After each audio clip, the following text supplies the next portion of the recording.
నమస్కారం aspirants. RRB, NTPC, AP police, DSC ఇలా ఏ కాంపిటిటివ్ ఎగ్జామ్ తీసుకున్నా సరే సైన్స్ నుంచి తప్పకుండా ఒక ప్రశ్న వచ్చే టాపిక్ పదార్థాలను వేరుచేయడం. రండి, ఈరోజు ఈ టాపిక్ని క్లియర్గా పరీక్షలో ఏ ప్రశ్న అడిగినా సరే ఈజీగా ఆన్సర్ చేసేలా నేర్చేసుకుందాం.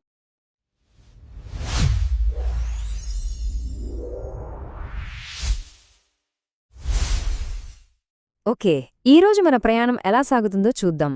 ముందుగా అసలు ఈ వేరుచేయడం ఎందుకు అని బేసిక్ ప్రశ్నతో మొదలుపెడదాం.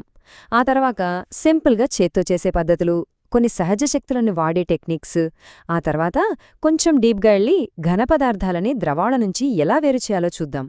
ఇంకా ద్రావణాలు, వాటిని వేరుచేసే సైంటిఫిక్ పద్ధతులు, ఫైనల్గా ఇవన్నీ కలిపి ఒక ప్రాక్టికల్ ప్రాబ్లం ఎలా సాల్వ్ చేయాలో కూడా చూస్తాం. మొత్తం ఎగ్జామ్ పాయింట్ ఆఫ్ వ్యూలోనే ఉంటుంది. సరే, ఫస్ట్ సెక్షన్ వేరు చేయడం ఎందుకు. అసలు ఈ మొత్తం ప్రాసెస్ అవసరమేంటి? ఈ ఒక్క కాన్సెప్ట్ అర్థమైతే చాలు, మిగతా పద్ధతులన్నీ చాలా తేలిగ్గా అర్థమైపోతాయి. చూడండి, పదార్థాలను వేరు చేయడానికి మనకు ముఖ్యంగా 3 కారణాలుంటాయి. మొదటిది, మనకు అవసరం లేనివి లేదా హాని చేసే వాటిని తీసేయడం. సింపుల్గా చెప్పాలంటే ఇంట్లో అమ్మవాళ్లు బియ్యంలో రాళ్లు ఏరేయడం లాంటిది. రెండవది, ఒకే మిశ్రమంలో ఉన్న 2 ఉపయోగపడే వస్తువులను వేరుచేయడం. ఉదాహరణకి పెరుగు నుంచి వెన్న తీయడం. వెన్న, మజ్జిగ 2 ఉపయోగపడతాయి కదా. ఇక మూడవది, ఒక వస్తువును ప్యూరిఫై చేయడానికి, అంటే శుద్ధి చేయడానికి. ఎగ్జామ్లో స్టేట్మెంట్ బేస్డ్ క్వశ్చన్స్ అడిగే ఛాన్స్ ఉంది కాబట్టి ఈ 3 పాయింట్స్ మైండ్లో పెట్టుకోండి. ఓకే, ఇప్పుడు ఈ మొత్తం చాప్టర్కి సోల్ లాంటి ఒక పాయింట్ చెప్తాను. ఇది ఎగ్జామ్స్కి చాలా చాలా ఇంపార్టెంట్. మనం ఏ పద్ధతిని వాడి పదార్థాలను వేరు చేయాలి అనేది ఆ పదార్థాల మధ్య ఉన్న తేడాలపైనే ఆధారపడి ఉంటుంది. ఆ తేడా వాటి పరిమాణంలో ఉండొచ్చు, బరువులో ఉండొచ్చు, రంగులో ఉండొచ్చు, లేదా అవి నీళ్లల్లో కరుగుతాయా లేదా ద్రావణీయత అనే దానిలో ఉండొచ్చు. ఈ ఒక్క సూత్రం తెలిస్తే ఈ చాప్టర్ మొత్తం మన చేతిలో ఉన్నట్టే, రైట్? ఇక మన సెకండ్ సెక్షన్కి వెళ్దాం. ఇక్కడ మనం ఎలాంటి మెషీన్లు, పరికరాలు లేకుండా సింపుల్గా కంటికి కనిపించే తేడాలను బట్టి చేసే పద్ధతుల గురించి తెలుసుకుందాం. అవే చేతితో ఏరివేయడం, నూర్పిడిలాంటివి. మొదటిది చేతితో ఏరివేయడం, హ్యాండ్ పికింగ్. పేరులోనే ఉంది కదా, సింపుల్గా చేత్తో ఏరిపారేయడం. సైజులో గాని, రంగులో గాని, ఆకారంలో గాని తేడా కొట్టొచ్చినట్టు కనిపిస్తున్నప్పుడు ఈ పద్ధతి వాడతాం.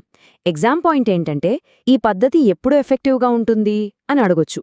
గుర్తుపెట్టుకోండి, మలినాలు తక్కువగా ఉండి మన కంటికి ఈజీగా కనిపిస్తేనే ఇది వర్కౌట్ అవుతుంది. ఉదాహరణకి పప్పులో రాళ్లు. ఇక రెండో పద్ధతి నూర్పిడి, థ్రెషింగ్. దీని మెయిన్ గోల్ ఏంటంటే గింజల్ని దాని కాండం అంటే వెన్నుల నుండి వేరుచేయడం. ఎండిపోయిన పంటను ఒక గట్టి నేల మీద కొడతారు, అప్పుడు గింజలు రాలిపోతాయి. ఎగ్జామ్లో ఎలా అడుగుతారంటే నూర్పిడి చేసే పద్ధతులేవి అని అడగొచ్చు. సో గుర్తుంచుకోండి, మామూలుగా చేత్తో కొట్టడం, పశువులతో తొక్కించడం, ఇంకా ఇప్పుడు వస్తున్న కొత్త టెక్నాలజీ థ్రెషర్ అనే మెషిన్లతో కూడా చేస్తారు. సరే, ఇప్పటిదాకా మనం చేతితో చేసే పద్ధతులు చూశాం. ఇప్పుడు ఇంకొంచెం అడ్వాన్స్డ్, గాలి, గురుత్వాకర్షణ లాంటి సహజ శక్తులను వాడుకొని ముఖ్యంగా వ్యవసాయంలో పనులను ఎలా సులభతరం చేసుకుంటారో చూద్దాం. ఈ సెక్షన్లో మన మొదటి టెక్నిక్ తూర్పారబట్టడం, వినోయింగ్. ఇది పూర్తిగా బరువులో ఉన్న తేడా అనే ప్రిన్సిపల్ మీద పనిచేస్తుంది. బరువైన ధాన్యపు గింజలు ఒకచోట పడతాయి, తేలికగా ఉండే పొట్టు గాలికి కొట్టుకుపోతుంది. ఎగ్జామ్కి ఇది వెరీ వెరీ ఇంపార్టెంట్ పాయింట్. తూర్పారబట్టడంలో ఇమిడి ఉన్న సూత్రమేది అని అడుగుతారు. ఆన్సర్ బరువులో వ్యత్యాసం. సింపుల్.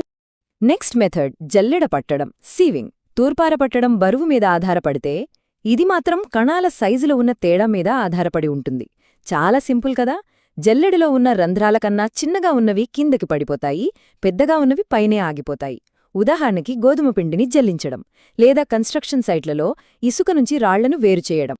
Okay, fourth section. ఇప్పటిదాకా మనం సాలిడ్స్ నుంచి ఎలా వేరు చేయాలో చూసాం. మరిప్పుడు లిక్విడ్స్లో కరగని సాలిడ్స్ని ఎలా వేరు చేయాలో చూద్దాం. దీనికోసం మనం ఒకదానితో ఒకటి సంబంధమున్న 3 ముఖ్యమైన ప్రాసెస్ల గురించి నేర్చుకోబోతున్నాం. ఇక్కడ 2 పదాలున్నాయి, ఇవి జంటగా వస్తాయి. మొదటిది అవక్షేపణం, సెడిమెంటేషన్. అంటే ఒక లిక్విడ్లో కరగని బరువైన పార్టికల్స్, అవే గ్రావిటీ వల్ల నెమ్మదిగా కిందకి వెళ్లి సెటిల్ అయిపోవడం. రెండవది తేర్చడం, డీకాంటేషన్. అలా కింద సెటిల్ అయిన దాన్ని కదపకుండా పైన ఉన్న క్లియర్ లిక్విడ్ని జాగ్రత్తగా వేరే గిన్నెలోకి వంపేయడం. గుర్తుంచుకోండి, ఫస్ట్ సెడిమెంటేషన్ జరుగుతుంది, ఆ తర్వాతే డీకాంటేషన్. అయితే ఈ తేర్చడం పద్ధతిలో చాలా చిన్నగా ఉన్న మలినాలు నీటితో పాటే వచ్చేస్తాయి. మరి వాటి సంగతేంటి?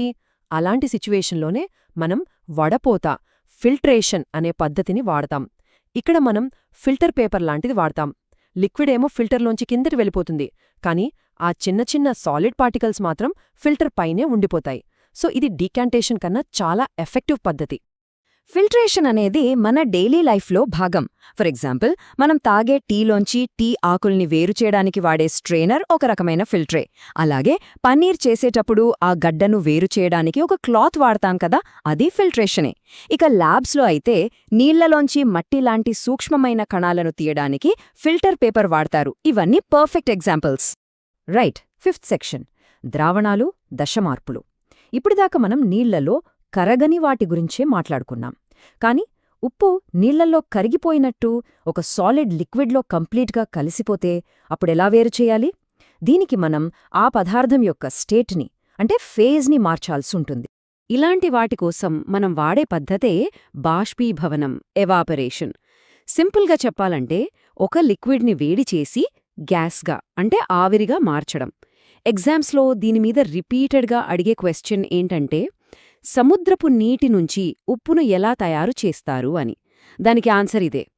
పెద్ద పెద్ద మడుల్లో నీటిని ఆరబెడితే సూర్యుడి వేడికి నీరంతా ఆవిరైపోతుంది, కింద ఉప్పు మాత్రమే మిగిలిపోతుంది.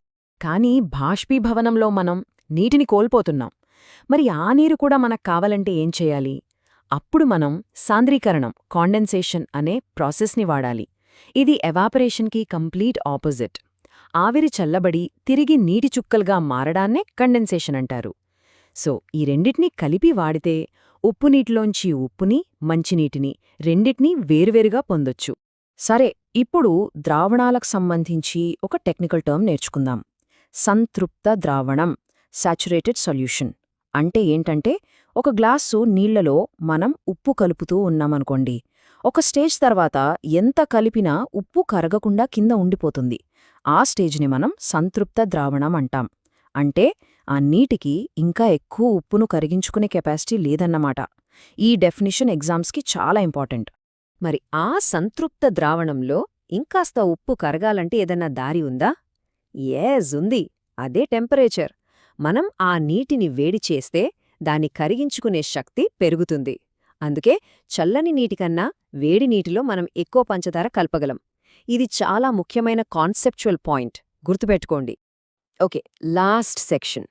ఇప్పటిదాకా మనం నేర్చుకున్న పద్ధతులన్నింటినీ కలిపి ఎలా వాడాలో ఒక ప్రాక్టికల్ ఎగ్జాంపుల్తో చూద్దాం. మన ముందున్న ఛాలెంజ్ ఏంటంటే, ఒక గిన్నెలో ఇసుక, ఉప్పు కలిపేశారు. వాటిని ఎలా వేరు చేస్తాం? ఇది అప్లికేషన్ టైప్ క్వశ్చన్స్కి perfect example. Step by step వెళ్దాం. స్టెప్ 1, ఫస్ట్ ఆ మిశ్రమంలో నీళ్లు పోయాలి. ఎందుకంటే ఉప్పు నీళ్లలో కరుగుతుంది, కానీ ఇసుక కరగదు. మనకు కావలసిన మొదటి తేడా దొరికింది. స్టెప్ 2, ఇప్పుడు ఫిల్టరేషన్ పద్ధతి వాడితే కరగకుండా ఉన్న ఇసుక ఫిల్టర్ పేపర్ మీద ఉండిపోతుంది, ఉప్పు నీళ్లు కిందకొచ్చేస్తాయి. సో ఇసుక సెపరేట్ అయిపోయింది. స్టెప్ 3, ఇప్పుడు మన దగ్గర ఉప్పు నీళ్లున్నాయి. దీనిలోంచి ఉప్పు కావాలంటే ఏం చెయ్యాలి? Simple, evaporation.